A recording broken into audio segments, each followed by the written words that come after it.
आदाब, मैं हूँ वसतुल्लाह ख़ान, मेरे साथ हैं ज़रार खोड़ो और मुबशिर ज़ैदी। करंट अफेयर्स का प्रोग्राम है, लेकिन आज 80 साल पहले चलते हैं, वहाँ से शुरू करते हैं। बहुत सौ को आप में से याद होगा कि 3 सितंबर 1939 वो तारीख़ है कि जब दूसरी आलमी जंग शुरू हुई। हिटलर ने पोलैंड में फ़ौजें दाखिल कर दी और कुछ ही दिनों में वहाँ के दारुल हुकूमत वारसा पे कब्ज़ा हो गया। वारसा में पोलिश जो रेजिस्टेंस करने वाले थे, उन्होंने अपने तौर पर रेजिस्टेंस की, लेकिन इतनी ताकतवर थी नाज़ी फ़ौज के चंद दिनों में ही उन्होंने बगावत को कुचल दिया। उनका जो असल टारगेट था वो वारसा में रहने वाले यहूदी थे। उन्होंने नाज़ियों ने वारसा के यहूदियों को एक मखसूस जगह जो तकरीबन 3.5 मुरब्बा किलोमीटर थी, उसमें भर दिया 4 लाख की जो आबादी थी उसे, और एक तरह से उनको पूरी दुनिया से काट दिया गया। रफ्ता रफ्ता किस्तवार इस 4 लाख में से जो 2.5 लाख यहूदी थे उनको कंसंट्रेशन कैंपों में भेज दिया गया, उनका पता नहीं चला। बाकियों ने तकरीबन 2 साल बाद जनवरी 1943 में ज़बरदस्त बगावत कर दी। जिसके पास जो था, कुर्सी, डंडा, पत्थर, कुछ भी मिला, उन्होंने उठा लिया कि कंसंट्रेशन कैंपों में नहीं जाएंगे, यहीं मर जाएंगे। 5 महीने ये बगावत चली। ज़्यादातर लोग जो हैं वो ख़त्म हो गए। जो वारसा गेटो था, ये जो मोहल्ले थे, इनको नाज़ियों ने बिल्कुल ज़मी बोस कर दिया। लेकिन आज जब दूसरी आलमी जंग का तस्करा आता है तो जहाँ मज़ाहमत की बात आती है वहाँ वारसा गेटो का तस्करा भी आता है। ये सिर्फ़ एक वाक़या नहीं था। जून 42 में नाज़ियों ने रूस पे हमला किया। बज़ाहिर अचानक हमला था और उसके बाद स्टालिनग्राड का मुहासरा कर लिया। बहुत सारे शहर थे, नाज़ियों ने कब्ज़ा किया, उन्हें बर्बाद कर दिया। लेकिन स्टालिनग्राड वालों ने फ़ैसला किया कि हम हथियार नहीं डालेंगे। आम शहरियों ने यह फ़ैसला किया। तकरीबन 999 दिन नाज़ियों ने इस शहर का मुहासरा किया, लेकिन उन्होंने बर्बाद कर दिया शहर को, मगर अंदर नहीं घुस पाए। और उसके बाद फिर रूसी फ़ौजी जो हैं उन्होंने धकेलना शुरू किया नाज़ियों को। 2017 का आपको याद होगा, एक बच्ची है फ़लस्तीन में, आहद तमीमी उसका नाम है, 15-16 साल उस वक्त उसकी उम्र थी। उसने एक इस्राएली फ़ौजी को चांटा मारा था और उसके बाद एक इस्राएली अदालत ने उसको जेल की सज़ा दे दी। उसकी वालदा भी जेल में रहीं, वालिद जो हैं उन्हें भी गिरफ़्तार किया गया। आहद तमीमी का जो गांव है बनी सालेह, वो मगरबी किनारे का जो शहर है रमल्ला, उसके नज़दीक है। बनी सालेह के लोगों की तारीख़ ये है कि उन्होंने कभी भी इसराइली कब्ज़े के सामने सर नहीं झुकाया। जितने पहले 40 साल पहले जितने रकबे में वो रहते थे बनी सालेह वाले, आज उसका 1/4 में वो रहते हैं। लेकिन उसके बावजूद पिछले 40 साल में इस छोटे से गांव के 1200 लोग इसराइली जेलों में रह चुके हैं, टॉर्चर सह चुके हैं। और अब ये लोग इतने आदी हो चुके हैं कि अपने जो बच्चे जैसे ही होश संभालते हैं उन्हें तरबियत देते हैं कि टॉर्चर कैसे सहना है और पूछ गछ को कैसे बर्दाश्त करना है और रेजिस्टेंस कैसे करनी है। बिल्कुल, मैंने ये 3 मिसालें आपको दी हैं रेजिस्टेंस। और आज की तो आज का कंसंट्रेशन कैंप है मकबूजा कश्मीर। आज के नाटसी हैं आरएसएस और बीजेपी की हुकूमत। और आज का वारसा गेटो और शायद आज का स्टालिनग्राड सोरा है। सोरा एक श्रीनगर शहर का एक मोहल्ला है जिसके 15,000 रिहायशियों ने पिछले 10 दिनों तक से भारतीय फ़ौज को और भारतीय सिक्योरिटी फोर्सेस को अपने मोहल्ले में दाखिल होने से रोका हुआ है। कैसे रोका हुआ है? कोई दर्जन आने जाने के रास्ते हैं और हर रास्ते पर एक ब्लॉकेड, एक बैरिकेड बनाई हुई है। बिल्कुल जैसे वारसा गेटो के आपने बात जिक्र किया अभी, घर का सामान, कुर्सियां तोड़ के, मेज़ें तोड़कर, बिस्तर तोड़कर, दरख्तों को काट के, इधर उधर से जो ही भी सरिया लोहे का माल मिलता है वो उस बैरिकेड पर लगा देते हैं और पूरे इलाके को सील किया हुआ है। 24 घंटे जो इलाके के नौजवान हैं वो उन बैरिकेड्स पर, उन रोड ब्लॉक्स पर पहरा देते हैं, शिफ्टों में काम करते हैं। पत्थर उनके हाथ में है क्योंकि जाहिर है बंदूकें हैं नहीं, लेकिन कब तक नहीं होंगी, क्योंकि रॉयटर्स के सहाफ़ी वहाँ तक पहुँच गए, अल्लाह जानता है कैसे, और वहाँ के रिहायशियों से बात की। एक वहाँ का लड़का जिसकी उम्र 25 साल है और अपना नाम एजाज़ बता रहा था, वो कह रहा था कि हमारी कोई आवाज़ नहीं है लेकिन हम अंदर से फट रहे हैं। अगर दुनिया भी हमारी बात नहीं सुनेगी तो फिर हमारे पास क्या चारा रहेगा? क्या हमें बंदूकें ही उठाने पर मजबूर किया जा रहा है? शायद ऐसा ही है। ये पूरा इलाका एक नो गो एरिया बन गया है भारतीय सिक्योरिटी फोर्सेस के लिए, एक रेजिस्टेंस का गढ़ बन गया है, और बल्कि ये कहा जा रहा है कि एक टेस्ट केस बन गया है नरेंद्र मोदी के एजेंडा के लिए। वो एजेंडा क्या है वो तो काफ़ी क्लियर रहा है, इनके अपने मंशूर में भी था। काफ़ी वक्त से कह रहे थे कि हम आर्टिकल 370 को हटाएंगे, हम कश्मीर को अपने अल्फाज में इंटीग्रेट करेंगे। इंटीग्रेट करने का मतलब बिल्कुल वही है जो इजराइल ने फ़लस्तीन में करने की कोशिश की है कि आप ग्राउंड रियलिटी ही चेंज कर दें, आप डेमोग्राफिक्स चेंज कर दें, बीजेपी और आरएसएस के सपोर्टर्स को वहाँ भेजें, रिलायंस ग्रुप और इस तरह की इंडस्ट्रीज़ का इस्तेमाल करके वहाँ की ज़मीन ख़रीदें। इस झूठ पर कि जी ये इलाका डेवलप नहीं था। हालांकि अगर आप स्टेटिस्टिक्स देखें तो ऐसा नहीं था। मकबूजा कश्मीर इनफैक्ट डेवलपमेंट के लिहाज से भारत की और काफ़ी रियासतों से, 6 रियासतों से डेवलप। सौरा की जो आपने बात की तो आपको याद होगा 5 अगस्त को भारत ने ऐलान किया कि जम्मू कश्मीर की हैसियत तब्दील की जा रही है। सौरा तारीख़ में इस लिहाज से याद रखा जाएगा कि 6 अगस्त को यहाँ 1,500 से 2,000 लोगों ने मुजाहरा किया। बीबीसी की टीम इत्तफाक से वहाँ मौजूद थी, उन्होंने एक वीडियो बनाई। भारतीय हुकूमत 1 हफ़्ते तक उस वीडियो की तरदीद करती रही कि ये जाली है। 1 हफ़्ते बाद उन्हें मानना पड़ा। अच्छा, वहाँ औसतन रोज़ाना 6 दफ़ा पथराव हो रहा है, 6 से 7 दफ़ा। आज मैं पढ़ रहा था बीबीसी के नामानिगार रियाज मसरूर जी, उन्होंने जो डिटेल्स भेजी हैं अब वो उसमें बाज़ चीज़ें बड़ी इंटरेस्टिंग है। मसलन रोज़ाना हुकाम की तरफ से एक बहुत ही मुख्तसर प्रेस कॉन्फ्रेंस की जाती है जिसमें ये बताया जाता है कि आज हालात कहाँ कहाँ नॉर्मल हैं, और उसके बाद जैसे ही सहाफ़ी सवाल करने की कोशिश करते हैं वो कहते हैं बहुत शुक्रिया, और उसके बाद वो निकल लेते हैं। श्रीनगर में जितनी भी डबल रोड्स हैं उन पे दोनों तरफ ट्रैफिक नहीं चलाने दी जाती। पहले एक साइड की ट्रैफिक जो है उसे निकाला जाता है और उसके बाद वो साइड बंद करके दूसरे साइड की जो ट्रैफिक है वो निकाली जाती है ताकि लोग जमा ना हो और हमला जो है किसी तरफ से ना हो सके। अच्छा, हर नाके पे शनाख्ती कार्ड दिखाना लाजमी है, फ़लस्तीन में भी और यहाँ कश्मीर में भी।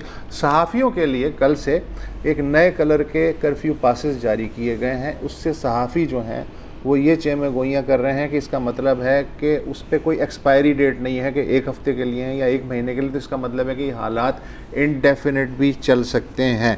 अच्छा, श्रीनगर की जो सब्ज़ी मंडी है वो 24 घंटे में सिर्फ 4 घंटे रोज़ाना अब खुलने की इजाज़त दे दी गई है। श्रीनगर का जो सेंट्रल हॉस्पिटल है, ये छोटी छोटी बातें इससे हालात का अंदाज़ा हो सकता है। श्रीनगर का जो सेंट्रल हॉस्पिटल है उसने अपील की है सिक्योरिटी फोर्सेस से और मुजाहिरीन से कि बराह करम एम्बुलेंसों को बख्श दें, उन्हें ना रोकें और उन पे पथराव ना करें। गिरफ्तारियों के बारे में ये इत्तला है कि जितने अहम रहनुमा हैं वो तो हो चुके हैं, अब M4 स्ट्रेटजी जो है वो अप्लाई की जा रही है। इसका मतलब है कि सियासी क़यादत के बाद अब तमाम सरकर्दा ऐसे अफराद जिनमें उम्र की क़ैद नहीं है, जो मुजाहरों की या तो क़यादत कर सकते हैं या मुनज़्ज़म कर सकते हैं, उनके लिए छापे मारे जा रहे हैं, उनको उठाया जा रहा है। और जो उलमा हैं अब उनको भी उठाया जा रहा है रफ्ता रफ्ता। ये ताज़ा तरीन जो है। बिल्कुल, लेकिन इसके बावजूद जैसे आप बताए थे ऑल इज़ वेल का मंत्रा जारी है। सोरा की दोबारा बात करें तो रॉयटर्स के जो सहाफ़ी हैं उन्होंने भी कांटेक्ट करने की कोशिश की, यही प्रेस कॉन्फ्रेंस वाली जो बात आप कर रहे हैं। जम्मू और कश्मीर की जो हुकूमत है मकबूजा कश्मीर की, उन्होंने सवाल का जवाब देने से इनकार कर दिया और होम मिनिस्ट्री ने कॉल्स और ईमेल्स का जवाब नहीं दिया। एजाज जो हैं, जो सोरा की बैरिकेड में के पीछे खड़े हुए हैं अपने हाथों में पत्थर लेकर, उनका कहना है कि हमें ऐसा लग रहा है कि जैसे हम लाइन ऑफ कंट्रोल की हिफाजत कर रहे हैं। लाइन ऑफ कंट्रोल के जिक्र किया तो वहाँ पर भी तबादला फायरिंग जारी है।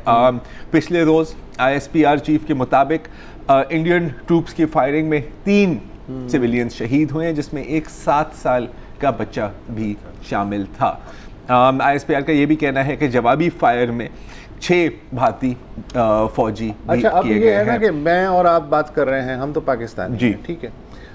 अब ऐसी ऐसी आवाज़ें शामिल हो रही हैं, मसलन जो नोबेल इनाम याफ्ता सरकर्दा माहिर मईशत हैं अमर्त्य सेन जी, उन्होंने NDTV जो भारतीय चैनल है उसको इंटरव्यू दिया और उन्होंने ये कहा कि बतौर एक भारतीय शहरी मुझे शर्मिंदगी हो रही है कि हम जो मगरबी दुनिया से बाहर की सबसे बड़ी जमहूरियत कहलाते हैं, हमारे हालिया इक़दामात ने इस शोहरत को सख्त नुकसान पहुँचाया है।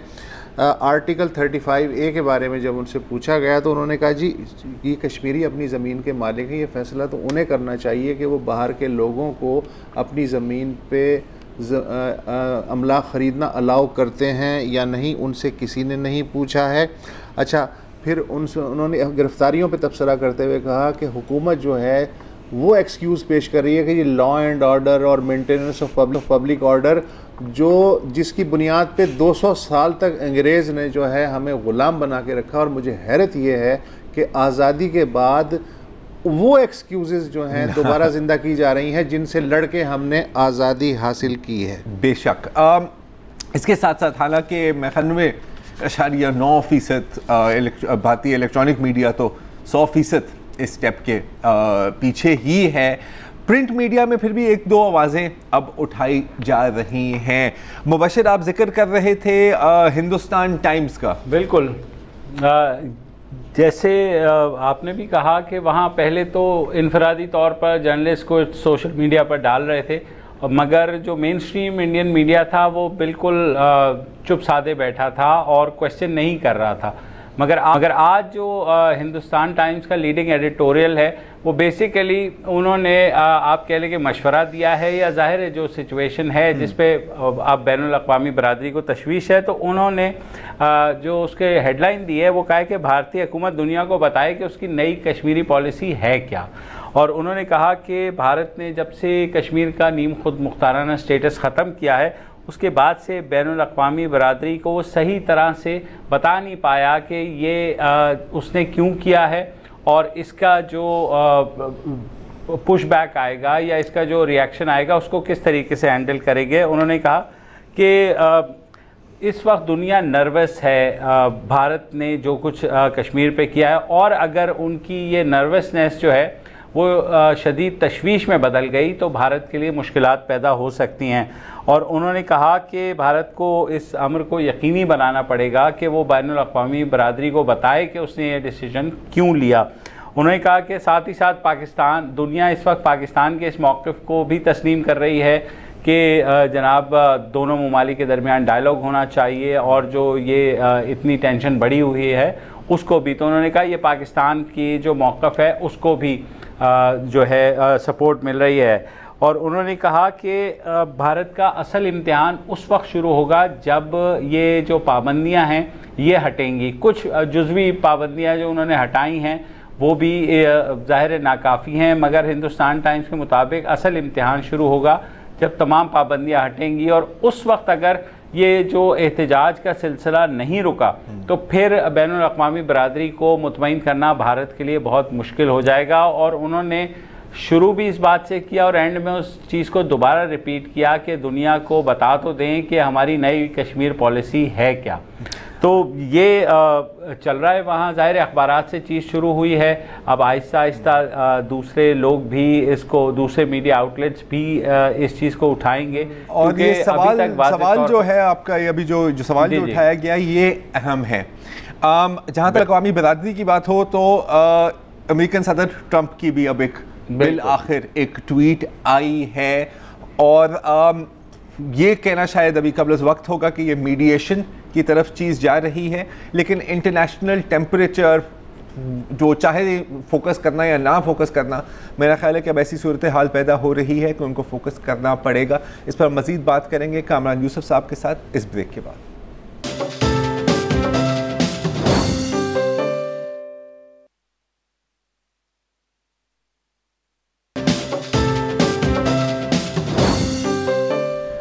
Welcome back. पिछले जुमे पाकिस्तान के वज़ीर आज़म इमरान खान साहब डोनाल्ड ट्रंप को कॉल करते हैं। 12 मिनट की गुफ्तगू होती है जिसमें मसला कश्मीर और आर्टिकल 370 की बात भी की जाती है। उसके सिर्फ 3 दिन बाद भारतीय वज़ीर आज़म नरेंद्र मोदी डोनाल्ड ट्रंप को कॉल करते हैं और शिकायत लगाते हैं कि जी देखें, ये इमरान खान साहब जो है जिनके साथ आप बैठे हुए थे पिछले महीने, वो हमें फैशिस्ट बोल रहा है, अब इस तरह तो काम नहीं चलेगा। उसके बाद ट्रंप साहब फ़ोन उठाकर इमरान खान साहब को कॉल करते हैं और कहते हैं कि जी थोड़ा सा टेंशन्स यहाँ पर रिड्यूस करने की बात करें और एक दूसरे आप ये रेटोरिक को थोड़ा सा कम करें। हालांकि रेटोरिक और टेंशन्स पाकिस्तान की जानिब से नहीं आए। और फिर आज की ही बात है कि डोनाल्ड ट्रंप की एक ट्वीट आती है जिसमें वो कहते हैं कि मैंने अपने 2 अच्छे दोस्तों से बात की, prime minister Modi of India and prime minister Khan of Pakistan, और ज़ाहिर है कि तिजारत वगैरह इन सारी चीज़ों पे भी बात की, लेकिन इसके साथ ये भी कहा कि work together towards reducing tensions in Kashmir, a tough situation but good conversations.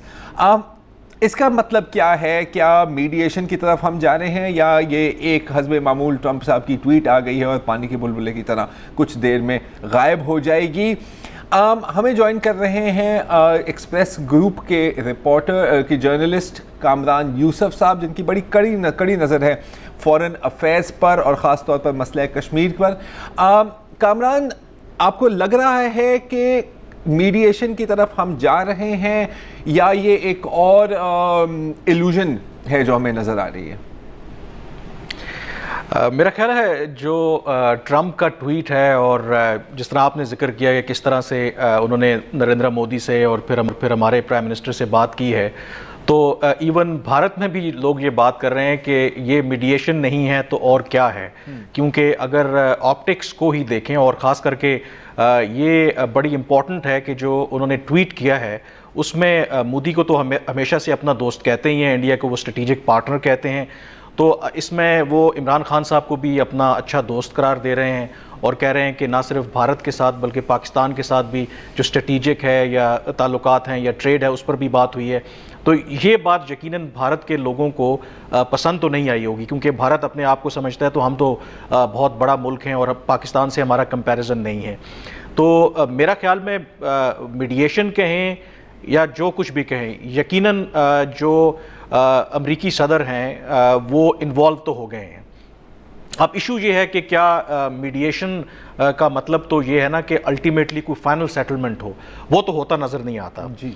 मेरा जो अपनी असेसमेंट है या जो पाकिस्तान के लोगों से जो बात हुई है, पाकिस्तान को ये लगता है कि मोदी सरकार ने जो भी कदम उठाया है कश्मीर के हवाले से वो बड़ा तेज़ी में है। उनको लगता है कि पाकिस्तान की जो मौजूदा सूरत हाल है, वो मुआशी सूरत हाल हो या पॉलिटिकल लेवल पे जो चैलेंजेस हमें दरपेश हों, तो मोदी साहब को लगता है कि ये बेस्ट टाइम है कि जो भी कश्मीर के हवाले से करना है वो कर गुजरें।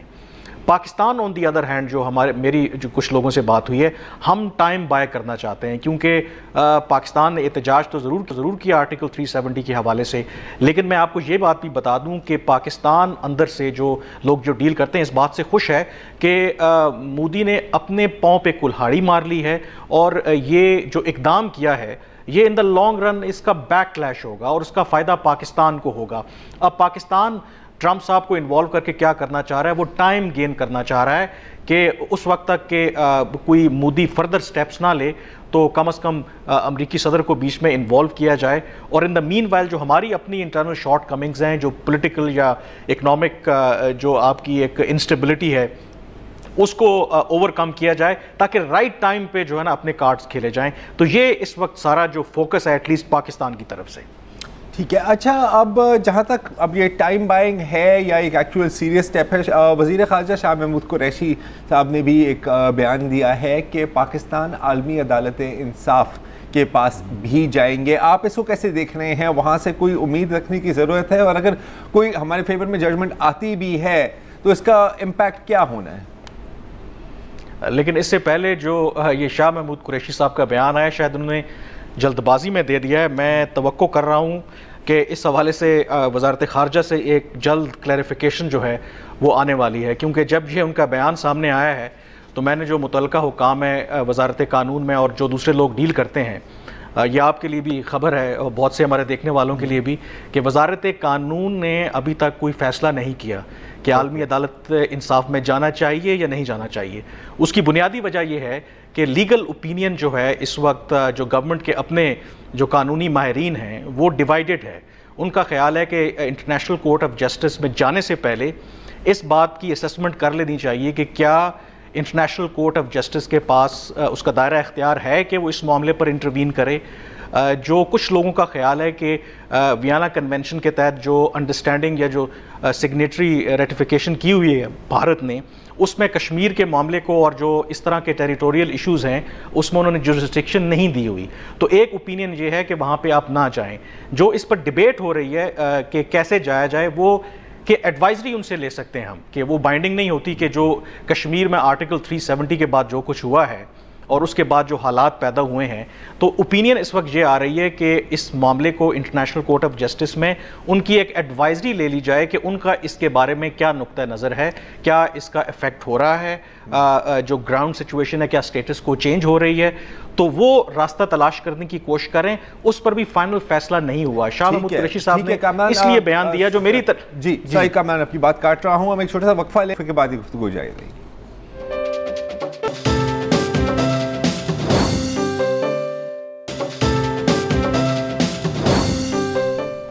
Welcome back. हम बात कर रहे हैं कश्मीर की सूरत हाल पर और जो सिफारती कोशिशें हो रही हैं बैनुल अक़वामी बरादरी की जानिब से। पाकिस्तान का भी आपने तज़किरा सुना कि ICJ में जाने की भी बात हो रही है। हमारे साथ कामरान यूसुफ हैं। कामरान, ये बताइएगा कि भारतीय मीडिया में अब ख़ुद ये लिखा जा रहा है कि अगर कश्मीर के प्रोटेस्ट यूं ही चलते रहे, वहाँ एहतजाज और पाबंदियाँ हटने के बाद, क्योंकि तस्वीर सामने आ जाएगी, कम्युनिकेशन का जो ब्लॉकेड है वो ख़त्म होगा, और ये भी कहा जा रहा है कि जो कंसर्न तशवीश से बात आगे बढ़ जाएगी।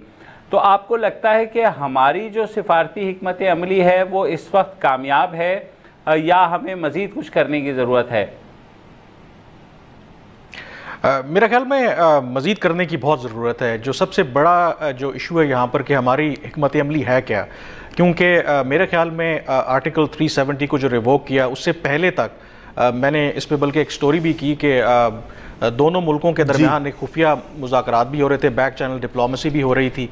तो एक तरफ तो हमें मोदी साहब ने उधर इंगेज किए रखा और हमें पता नहीं लगने दिया कि साथ ही वो कश्मीर में इतना बड़ा कोई स्टेप लेने वाले हैं। तो उसके बाद से 5 अगस्त के बाद से जो भी अभी तक हमने किया है वो हमारा रिएक्शन है, कोई प्रोएक्टिव पॉलिसी नहीं है। अब तो क्योंकि मोदी साहब ने अपना कार्ड खेल लिया है और राइटली आपने पॉइंट आउट किया कि मेरे ख्याल में एडवांटेज जो है वो पाकिस्तान के पास है, क्योंकि इससे पहले माजी में मैंने कभी नहीं देखा, दो कि आप जो बहुत से ममालिक का रिएक्शन है उसको बेशक निकाल दें, जो इंटरनेशनल प्रेस है, वेस्टर्न प्रेस है, जितना उस पर लिखा जा रहा है इससे पहले कभी नहीं हुआ। और ख़ास करके जो पाकिस्तान की इस वक्त हिकमत अमली होनी चाहिए वो यही है कि ह्यूमन राइट्स का जो इशू है वो एक ऐसा पॉइंट है जिस पे इंटरनेशनल मीडिया लिख भी रहा है, जिस पे जो इंटरनेशनल ऑर्गेनाइजेशन है वो टू सर्टन एक्सटेंट बाज़ दफ़ा नोटिस लेती भी हैं। और जिस तरह से आज 16वां रोज़ है और कर्फ्यू है, स्टिल वहाँ पर रिस्ट्रिक्शंस हैं, लोगों को पता नहीं है कि आगे क्या होने वाला है। तो मेरा ख्याल में इसमें हम बज़ाहिर जो डिप्लोमेटिक ऑफेंसिव लॉन्च किया है इसको मज़ीद लॉन्ग टर्म भी स्ट्रैटेजी हमें बनाने की ज़रूरत है, क्योंकि हम अगर UN सिक्योरिटी काउंसिल भी गए हैं, ICJ का भी प्लान कर रहे हैं और इंडिविजुअल कंट्रीज़ को भी इन्वॉल्व कर रहे हैं। उसके अलावा भी मेरे ख्याल में एक लॉन्ग टर्म स्ट्रैटेजी हमें अब बनानी पड़ेगी, क्योंकि मोदी साहब तो मेरा नहीं ख्याल कि ये वो बैक ट्रैक करने वाले हैं। अच्छा, जिस तरह से उन्होंने अपनी स्ट्रैटेजी बनाई है। ICJ international court of justice के हिसाब में एक बात पूछना भी चाह रहा हूँ, करना भी चाह रहा हूँ कि अब तक का जो ट्रैक रिकॉर्ड है पाकिस्तान का, चाहे वो पानी के झगड़े हों या कोई भी मसला जो कि इंटरनेशनल कोर्ट ऑफ जस्टिस या जो अक़वाम मुत्तहिदा के तहत खुसूसी ट्रिब्यूनल या जो सालिसी के फोरम्स हैं उन पे जब भी पाकिस्तान गया है ज़्यादातर उसे नाकामी का सामना करना पड़ा है। अच्छा, अब मसला ये है कि आपने पहले फरमाया कि इंटरनेशनल कोर्ट ऑफ जस्टिस में जाने का फ़ैसला इंतहाई एहतियात से करना चाहिए। इवन अगर उनकी ओपिनियन के लिए भी जा रहे हैं तो व्हाट इफ़ कि हम बड़ी आसों मुरादों के साथ उनके पास जाएं और कोर्ट जो है वो कहे कि जी वो उनका अंदरूनी मामला है, वो जो चाहें कर सकते हैं। तो ये आईसीजे के पास फ़िलहाल जाने की मेरा नहीं ख्याल कि कोई ऐसी ज़रूरत है, अनलेस के जो दीगर फोरम्स हैं वो ना एग्जॉस्ट किए जाएं। इतने सारे फोरम हैं, इतने सारी हैं चीज़ें, वहाँ अगर फोकस किया जाए। अगर आईसीजे ने खुदा न खास्ता कोई एडवर्स ओपिनियन दे दी या कोई ऐसी पाकिस्तान के मौक़िफ़ के ख़िलाफ़, तो वहाँ फिर पाकिस्तान को पीछे हटना पड़ेगा, उसके पास कोई डिफेंस नहीं रह जाएगा। मेरा ख्याल है कि ये हरबा फ़िलहाल पाकिस्तान को इस्तेमाल नहीं करना चाहिए। बिल्कुल आप ये दुरुस्त कह रहे हैं, और इसी हवाले से जो वजारत कानून और जो दूसरे कानूनी माहिरीन हैं जो गवर्नमेंट को इंटरनेशनल लॉ पे एडवाइस करते हैं, वो थोड़ा सा अपसेट भी हैं कि शाह महमूद कुरैशी साहब ने शायद प्री मैच्योरली ये स्टेटमेंट दिया। और उसके पीछे एक वजह भी है जो मेरी इत्तला है कि वज़ीर-ए-आज़म इमरान खान और शाह महमूद कुरैशी साहब, उनको एक बरतानिया के कोई मशहूर लॉयर हैं जो ह्यूमन राइट्स पे काम करते हैं, उनसे वो एडवाइस ले रहे हैं। उन्होंने उनको कहा है कि जी आपका केस स्ट्रॉन्ग है, आप आईसीजे में जा सकते हैं। बल्कि जो ज़ाहिर वकील दुनिया का हो यही कहेगा ना, कोई ऐसा वकील है जो ये कहेगा कि बिल्कुल आपका केस स्ट्रॉन्ग नहीं है। लेकिन उसके मुकाबले में जो पाकिस्तान के कानूनी माहिरीन हैं उनकी राय थोड़ी मुख्तलिफ है। वो जो आप बात कर रहे हैं कि एहतियात से हमें आगे बढ़ना है, पहले इसको असेस करना है कि क्या आईसीजे की जुरिस्डिक्शन है या नहीं है, अगर जाना है तो किस तरीके से जाना है, ताकि हमारे लिए कोई, जिस तरह आपने जिक्र किया कि माजी की तरह कोई एम्बैरसमेंट ना हो। बहरहाल जो ओवरऑल पर्पस है, ये पर्पस नहीं है कि आईसीजे में जाएंगे तो आईसीजे कश्मीर हमारे हवाले कर देगा। जो अल्टीमेट जो पर्पस है, पाकिस्तान चाह रहा है कि कश्मीर के इशू को हर इंटरनेशनल फोरम पे हाईलाइट किया जाए। बेसिकली इसका पर्पस ये है, क्योंकि पाकिस्तान समझता है कि अब कोई दो तरफा।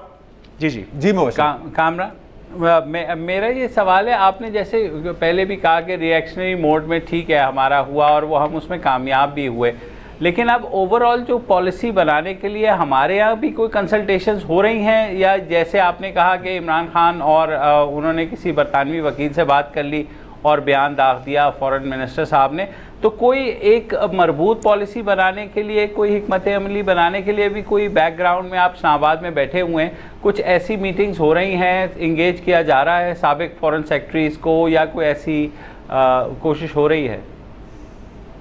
अगर आईसीजे के मामले को देखा जाए, जिस तरह मैंने अभी जिक्र किया, तो इससे तो लगता है कि शायद कोऑर्डिनेशन का फुकदान है, क्योंकि जिन लोगों को वजारत कानून है या बहुत से दूसरे जो लोग हैं इंटरनेशनल लॉ पे गवर्नमेंट को एडवाइस करते हैं, वो अगर इस बयान से खुश नहीं है शाह महमूद कुरैशी साहब के, तो इसका लगता है कि कोऑर्डिनेशन की कहीं ना कहीं अभी कमी है, इसको बेहतर करने की ज़रूरत है। जहाँ तक आपने बात की कि लॉन्ग टर्म और स्ट्रैटेजी के हवाले से, यकीनन बहुत सी जगहों पर जो लोग कश्मीर के पॉलिसी को देखते हैं उस पर काम यकीनन हो रहा है। हाल ही में हमने देखा कि फॉरेन ऑफिस के अंदर भी एक कश्मीर डेस्क बनाया है, और भी सिफारती जो फॉर्मर डिप्लोमेट्स हैं उनको इंगेज किया है। लेकिन जो सबसे बड़ा क्वेश्चन है कि हमारी स्ट्रेटजी होगी क्या अब, क्योंकि हम बातें तो बहुत कर रहे हैं कि आगे करना क्या है। मुझे ये बताइए कि अगर कुछ साबिक जर्नल, साबिक ब्यूरोक्रेट्स और सेक्शन ऑफिसर्स ही तय करेंगे, तो क्या इसी सूरत हाल में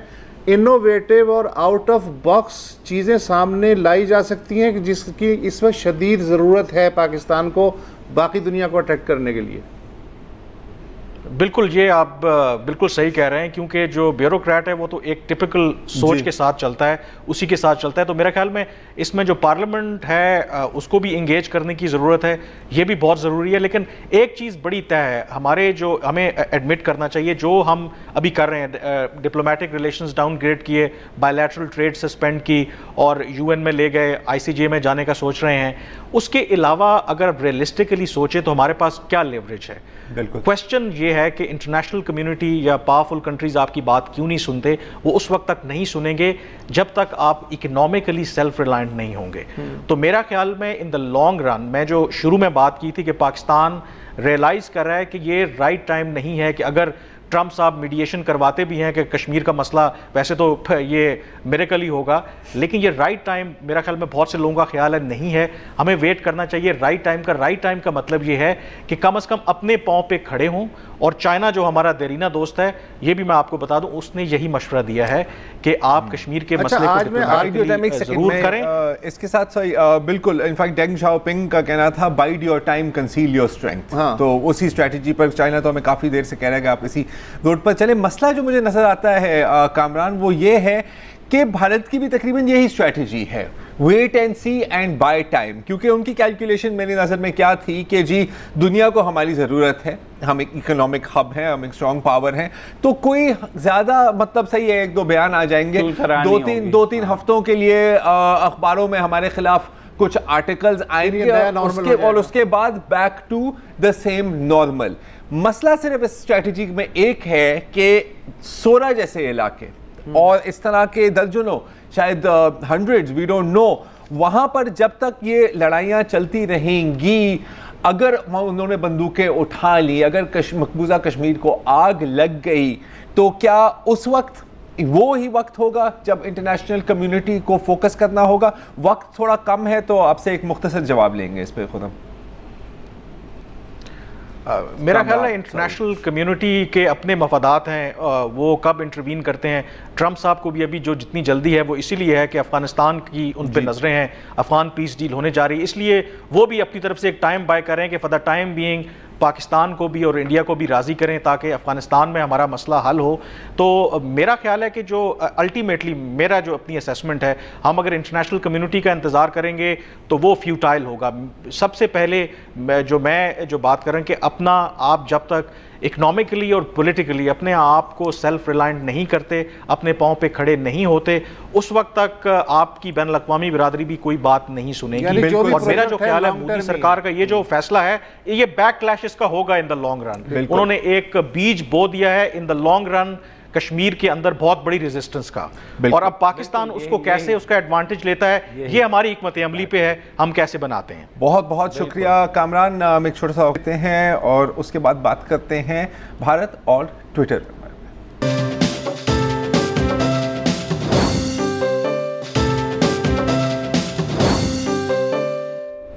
वेलकम बैक। शबनम खान जनूबी अफ्रीका में रहती हैं और एक मुसन्निफ़ हैं, और 7 अगस्त को उन्होंने ये ट्वीट की कश्मीर के हक़ में। उसमें कहा कि कश्मीर के बारे में मैं बहुत सोच रही हूँ, और ये मैंने एक कश्मीर की जो चिनार का पत्ता है उसकी एक तस्वीर बनाई है जिस पर जो लहू लुहान है। कोई बड़ी बात नहीं, बहुत लोग ऐसा कर रहे थे, लेकिन आज शबनम खान की दोबारा एक ट्वीट आती है कि ट्विटर की लीगल डिपार्टमेंट ने उनको ईमेल किया है और कहा है कि भारत कंप्लेन कर रही है कि आपकी ट्वीट, मतलब कि ये जो ड्राइंग थी, ये हमारे कवानीन के ख़िलाफ़ है। वो कह रही है कि ज़रा सोचें कि आप कितने सालिम हैं कि आपसे एक ड्राइंग नहीं बर्दाश्त की जा रही। कामरान यूसुफ साहब, जिनसे हम अभी थोड़ी देर पहले बात कर रहे थे, उनके साथ भी ऐसा ही कुछ हुआ जब उन्होंने भारतीय वज़ीर दिफा राजनाथ सिंह की ट्वीट पर एक कमेंट किया। बिल्कुल ही इनोसेंट मामूली किस्म का कमेंट था, लेकिन उसके बाद ट्विटर से उनको एक मैसेज आया कि सर हमने आपके अकाउंट को सस्पेंड कर दिया है। कोई एक्सप्लेनेशन नहीं दी गई, और लेकिन फिर जब कामरान साहब ने अपनी ट्वीट डिलीट की तो जादू की तरह उनका अकाउंट भी बहाल हो गया। आज की ही बात है कि अरशद शरीफ साहब, जो ARY के एंकर हैं और हमारे साथी भी रहे हैं, उन्होंने ट्वीट की कि उनको भी ट्विटर की लीगल डिपार्टमेंट से एक नोटिस आया है कि आप अपनी 2 ट्वीटें डिलीट कर दें, क्योंकि भारत की हुकूमत हमें कह रही है कि ये आप हमारे कवानीन के ख़िलाफ़ हैं। वो ट्वीट्स क्या थी?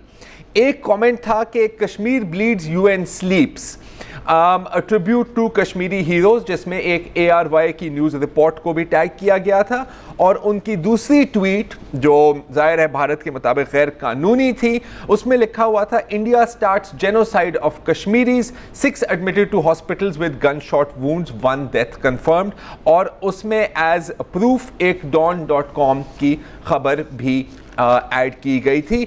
उनको भी एक मिला है कि जी हमने अभी तक इस पर एक्शन नहीं लिया। ट्विटर ने उनको कहा कि हमने आपकी ट्वीट्स पर एक्शन नहीं लिया, लेकिन बेहतर होगा कि आप ये कंटेंट अपनी साइट से हटा दें।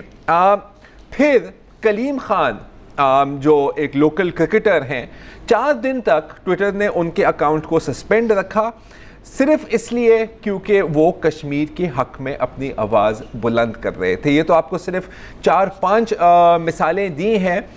हंड्रेड्स ऑफ अकाउंट्स से ये कंप्लेंट आ रही है, बल्कि उन किसी भी ऐसे भी लोगों से कंप्लेंट आ रही हैं जो यूएस और यूके में बैठे हुए हैं और जिन्होंने कभी कश्मीर के बारे में ट्वीट नहीं की, उनको भी ये ईमेल्स आ रहे हैं।